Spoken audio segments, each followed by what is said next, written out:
afata ku kana ku ngufu, agafata ku ngufu we nyine yagafashe ku ngufu. ni ukuvuga ngo we ngo nimba yakicayeho, nimba kamuryamyeho, niba byagenze bite, amajije gukora ibyo akora arangije ahita agakata igitsina, ariko karenzaho no gukata umwana igitsina mani. Nese uwo mwana yabahaye amakuru kari we, uwo mugore kari we wabimukoreye? Akana nyine niko kabibabwiye. No mani simbizi nimba ari bunaramuke pe. Bivuze ngo ameze nabi cyane, ameze nabi bikomeye.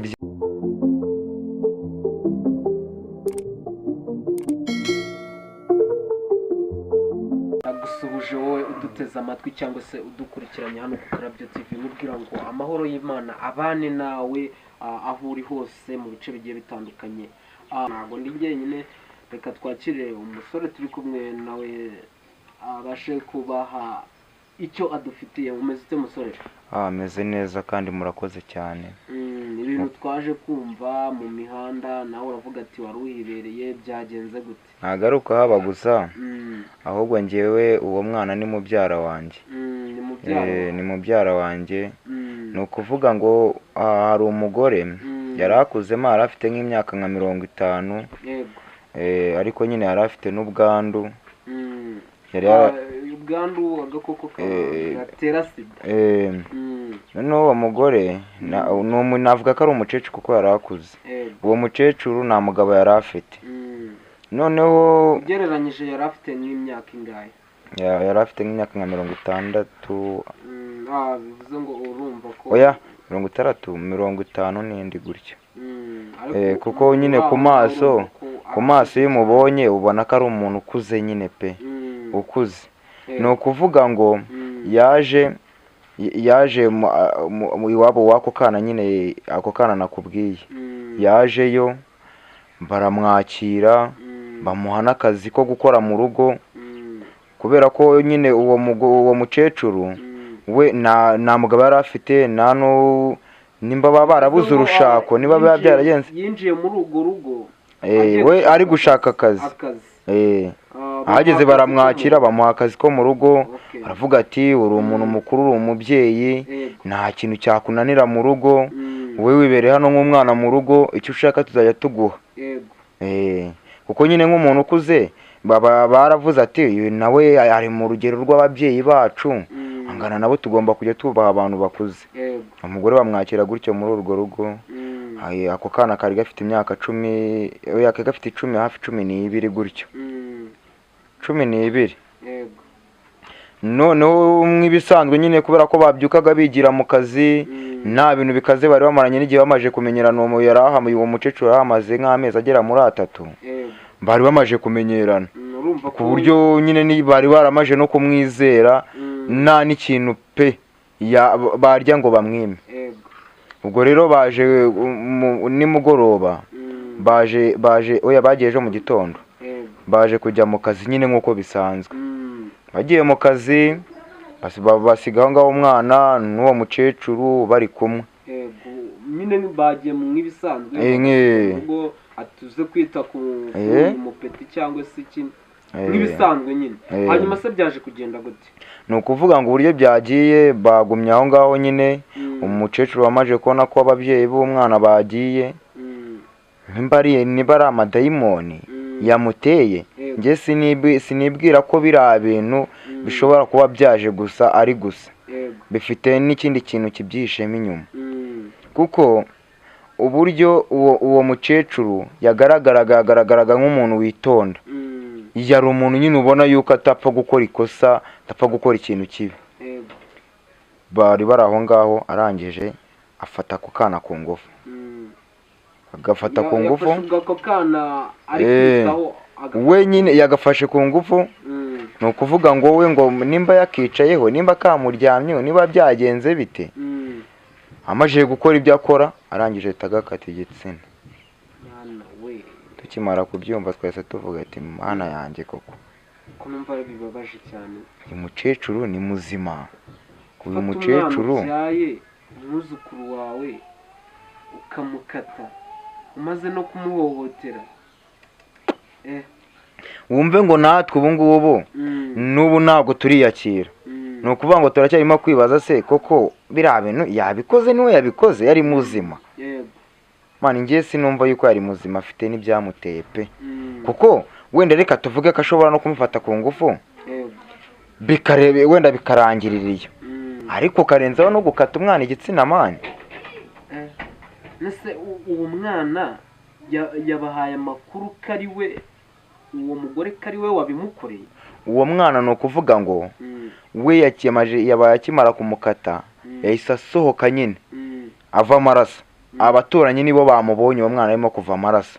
ako kanya nta nubwo biriwe bamubaza se ngo bimeze gutya na gute, ubwo bahise bafata umwanzuro kugira iki wo kumujyana kwa muganga. akabana nyine niko kabibabwiye, n'ubu ngubu ntabwo tuzi ngo sindamenya amakuru, yacyari kwa muganga. ariko mani simbizi nimba ari bunaramuke pe. bivuze ngo ameze nabi cyane, ameze nabi bikomeye, bya bindi wumva nk'uko umuntu yaza agahera kurwara gukuramo urwara, akagukuramo inuze, akaguca akaguru, akagukuramo ijisho, akagukuramo iryinyo, akakwica agashinyaguro. njyewe uriya muntu niko namubonye, ni agashinyaguro kariya. baze gufata igitsina ugakata neza. hanyuma se uwo mugore wari uri kumurera kugeza izi saha ari kubarizwa?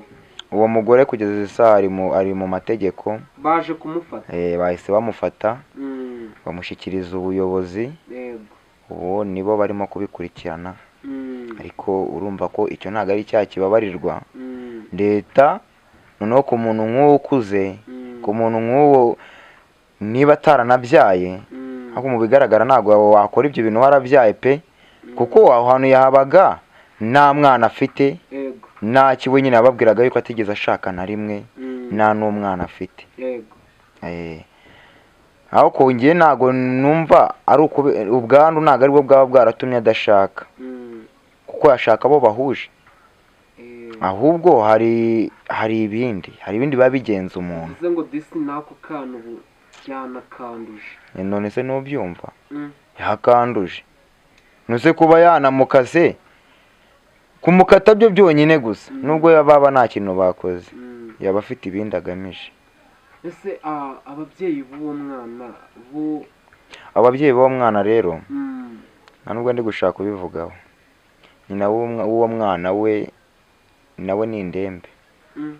ni indembe. mbi ku mwana we cyangwa se ibibazo byabaye ku mwana we, urumva atajya nko muri koma wenda se? yahise ajya muri koma. ni nka koma, kuko nyine ubu ngubu nawe nta kintu ari kuvuga, nta kintu ari kurya. ni ukuvuga ngo ubu nawe navuga ko ari mu buganga, bari kumwe n'abaganga. ari kwitabwaho nyine tu. nibwo burimo kumufasha nyine mu buryo bwo abamuganiriza, bamwihanganisha. ubu niko bimeze. urumva nyine we yananiwe kubyakira, yananiwe kubyumva. ni ukuvuga ngo uwo mugore, uwo mwana niwe mukuru, yari afite akandi kana gatoya kari kakiri gato, ko gafite nk'imyaka nk'itatu. urumva kari kakiri agahinja. uwo nguwo rero baciye igitsina niwe yari mukuru. rero uribaza uburyo umwana w'imfura ibintu, noneho ugasanga umuntu nta kintu wigize umwima, nta kintu urya ngo umwime, wamuhaye kwisanzura mu rugo, ariko ugasanga umuntu agukoreye ibintu nk'ibyo. njyewe rero ikintu namaze kubona, buri muntu uwo ari we wese utanga akazi, jya ubanza umenye se umuntu umpa akazi, umuntu yaturutse, ese imico ye wa mugani. hari ukuntu nanjye nigeze kujya ahantu barambwira ati dushaka icyangombwa cy'imico n'imyifatire. ibyo bintu nabyo birakwiriye pe, birakwiriye, kuko ni ukuvuga ngo umuntu utazi iwabo, umuntu utazi ibyo akora, umuntu noneho akaba ari n'umukecuru. wibaza se umuntu w'umukecuru ukuze gutya ashaka akazi ko mu rugo? ariko nyine bo ntabwo babitinzeho, baravuze ati ni ubuzima nyine kabisa, kuko nyine mu isi ntabwo twese tubayeho kimwe, nta nubwo tubabaje kimwe. ni ukuvuga ngo rero buri muntu agira ibiba bimuhugije, cyangwa se bimubangamira, cyangwa ibimukenesha. ubwo rero urumva twese ntabwo twishimye, ntabwo tumeze neza, turimo turasenga gusa. no kuri uwo mukecuru wavuze ko bari bamaranye amezi 3. yego. Nkamwe nk'abaturanyi cyangwa se mwagendaga muri urwo rugo, mwabonaga imyitwarire ye yavamo ibyo bintu yabashije gukora, cyangwa mwabonaga ari undi wundi? Ubu twebwe uburyo twabibonaga nk'abaturanyi, kuko njye sindi umuturanyi wa kure cyane, urumva ko n'uwo mupeta ari mubyara wanjye. Uburyo nabonaga uwo muntu, niyo nabaga nanagiyeyo pe, yari umuntu witonda, uganira, umuntu utanakekera ko n'ibyo bintu yanabikora tu. Ariko njye natunguwe cyane, ku buryo n'uwo mukecuru bamungejeje mu maso navuze ati nk'ubu mwakankopye gato nkakwereka. None se ubu umuntu ukora ibintu nka biriya numvaga namukubitamo umuhini ngewe. Ubona ko nta kibazo yagiranye n'abo bantu bamukoreshaga cyangwa se amakimbirane ku buryo yatuma akora ibyo bintu? Keretse wenda nimba byari birimo indani, ariko ubundi ukuntu bari babanyemo ndakeka nta kibazo na kimwe bari bafitanye. Keretse wenda nimba byari birimo indani babihishe nyine bitari hanze, nta bantu babizi, ariko abo hanze nta makuru babifiteho.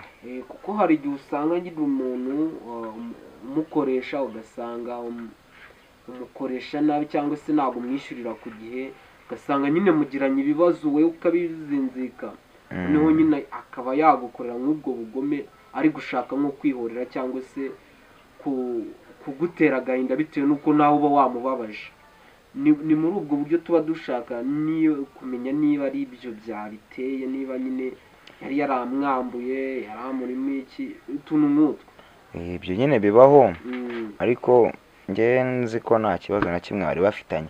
Ahubwo wenda uwo mukecuru twavuga ko ari nk'ibindi bintu wenda yari agamije se, cyangwa wenda ari igitambo yendaga gutamba.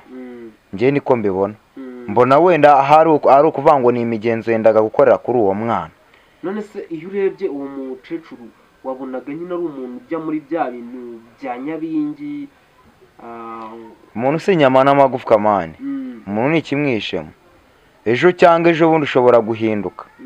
Ni ukuvuga ngo ikimugenza mu gihe utakizi, nta nubwo wapfa no kumenya ikintu kigize kiri mu muntu. Kakanya mani njye nshobora kuba ndoga, si no kuroga, wenda reka tuvuga ko kuroga waroga umuntu bakabimenya, napanze kukwica. Kandi mu uburyo nzakwicamo ngomba kubanza nkaba inshuti yawe, singira icyo nkwima. Ibaze ndaguha byose, nta kintu njya ngo nkwime, ubwo wazamenya gute ko njye nkeneye kukwica? Ukamujijisha nyine. Hari n'igihe n'abantu bashobora kukubwira ngo nyamara kiriya kintu tubona kizakwica, kavuga ati reka reka, ngewe mbura bitana kabima, sinaburara afite icyo kurya, sihajya kunywa icyayi ngo nsige, sihajya kugura ibi n'ibi ngo nsige. Ubwo rero izo nzira ni iz'abantu nyine bagwa moto. Ugasanga umuntu mubanye hafi umwaka cyangwa 2, ugasanga utazi ikintu kiri muri mondani nyine akagutsimba, utazi ikimwishe moto. Hanyuma se uwo mubosi wamukoreshaga cyangwa se nyir'urwo rugo, we ubu kuri iyi saha bimeze bite? Wowe nguwo nyine nk'umubyeyi, nk'umuntu w'umugabo, ntabwo barira ngo bijye hanze, ni ukuriramo imbere nyine tu. Ni ukuvuga ngo we mo barabikurikirana kwa muganga, Imana yo niyo izakora ibyayo tu. Bivuze ngo ubwo nawe nyine ategereje igisubizo cy'abaganga, cyangwa se iby'Imana irikorera akareba ko umwana we yakira akongera agasubira ubuzima nyine. Muri make nawe arababaye, ariko nyine nta kundi yabigenza kuko ibyabaye byabaye, nta nubwo wabisubiza inyuma. Iyo ibintu bije biba byaje, nta kintu uba wahindura tu. Ubwo rero ni ukuvuga ngo natwe nk'abaturanyi ni ukumwihanganisha, tukamusengera nyine akabikira, kuko urebye birababaje pe. Nibura wowe iyo uza kuba uhari ngo urebe uwo mwana ukuntu yari yamugize, mani njyewe numvaga yuko wenda narabibona bavuze ngo yamukase igitsina, numvaga ko ari ukumusiramura. Kumbe we yari yakase kiranungutuka nyine, arakata yakase gutya kiracimbuka. Umuntu w'umubyeyi, uriya ntabwo ari umubyeyi. akamukurira ibyo bintu koko. uriya ntabwo ari umubyeyi, njyewe nabonye ari shitani. Shamugani wawe wasanga nyine hari ibintu byamukoreragamo, yari imigenzo mani, yari imigenzo cyangwa se akaba ari iby'iwabo byari bimurimo. Sinzi uburyo atinyuka kuba yakora ibintu bimeze gutyo, ikindi akabikorera umwana muto batagirana ikibazo, umwana muto utamuhemukira, umwana muto utazi ngo iki ni kibi. umwana uri kwibere, umuntu ufite imyaka 12 noneho kujya kumusambanya, se waba uri gusambana ibiki? noneho uri umukecuru. uzi ko burya hari igihe n'abantu, hari n'igihe n'umuntu akura ariko agakura nyine, agakura asubira ibwana, agasubira ubuto. none se ubu wavuga ngo umuntu w'umukecuru ufite imyaka 50 hafi 7 aba agitekereza ibintu by'uburindagizi nk'ibyo? ahubwo se abona ari ibintu bikunda, ni ibintu byakunda. nawe uri umuntu ushyira mu gaciro, ntabwo ari ibintu bipfa gukunda. ahubwo se yabuze igisaza mugenzi we ngo bagende nawe kimukorera ibyo uwo mwana yashaka kamukorera. none uwo mukecuru muri make nta nubwo bazi imiryango ye. oya, keretse wenda ubuyobozi nibubikurikirana, naho ubundi imiryango ye ntabwo babizi, kuko yababwiraga ko atigeze abyara nyine, ahayeho gutyo gusa. kuko umuntu wakubwiye ngo sinigeze nshaka na rimwe, nta miryango mfite, ni ukuvuga ngo niyo banamufungaga amahakana ntayo, n'ubundi bihama gutyo nyine. umuryango uraza kuba yakurikirana ibyo bintu ngo arebe niba abeshyirwa cyangwa se ari ibyanyabyo. ntabwo ari ukumubeshyera, ahubwo se niba umwana amusigarana buri gihe, warangiza kandi haje umuntu mu nzu arangije aramukata, cyangwa tuvuge se ko uwo mwana ari we yikase, kandi ikindi umwana w'imyaka 12 abaza ubwenge, azi no kuvuga, no se ayobewe wabikoze, ari we yabikoze yavuga ati nabikinishije bigenda gutya, cyangwa se wenda bitewe n'amakosa yakoze akaba yanabiceceka. ariko ntabwo yayoberwa ngo umuntu wabinkoreye ni runaka, ntabwo yamuyoberwa. abaza ubwenge ni umwana nyine ubujijutse, kuko n'umwana w'imyaka 7, 5, 8 nawe abaza ubwenge, nawe ibyo bintu yabimenya. rero urumva ko ibyanyabyo uwo muntu ni ibyanyabyo, ahubwo ngewe icyo nabwira ubuyobozi, usibye no kumurasa ngewe nakumva nanyuzwe, keretse wenda bamukora ikindi kintu kirenze kumurasa no kumufunga, ntibamufunge, bamurashe baba bamuruhuye, kuko umuntu ukora ibintu nk'ibyo ngibyo ni umwicanyi mukuru. ni umwicanyi, aba yarengeye kabisa tu. afata umwana w'uruhinja imyaka 10 ufite 30 n'ingahe. byihorere ubu ngubu uburyo twebwe tumeze, noneho hari abantu barimo kuvuga se biriya bintu byabaye mwebwe mwiyakiye mute? noneho harimo n'abantu barimo kuvuga ati reka ni umwicanyi. uzi nk'ubwo, usibye ko abantu bahise bagera ubuyobozi, iyo haza kugeraho abantu bakabona uwo mwana arimo kuva gutyo, mani bari kumwica, ntago bacike, bagomba kumukubita inkoni mpaka kugeza igihe apfiriye. reka nyine tugushimire ku mwanya wawe, mwakoze kutuganiriza nyine, nubwo nyine biba bitoroshye, ari ibintu biba biteye agahinda. mbwira ngo wowe udukurikiye, niba uri mushyashya ukande subscribe, niba usanzwe ukande like, na sharing iyi video kugira ngo abandi babashe kwibona, kuko nyine ibibabaje cyane, naga ari ikintu cyo kwihererana, ni ikintu cyo kuganiraho kugira ngo igomba kuvugwa, nuriya amenye ngo nazagwa muri iri kosa rimeze gutya cyane. reka nkubwire ngo ndagushimiye, mubwira ngo ciao ciao.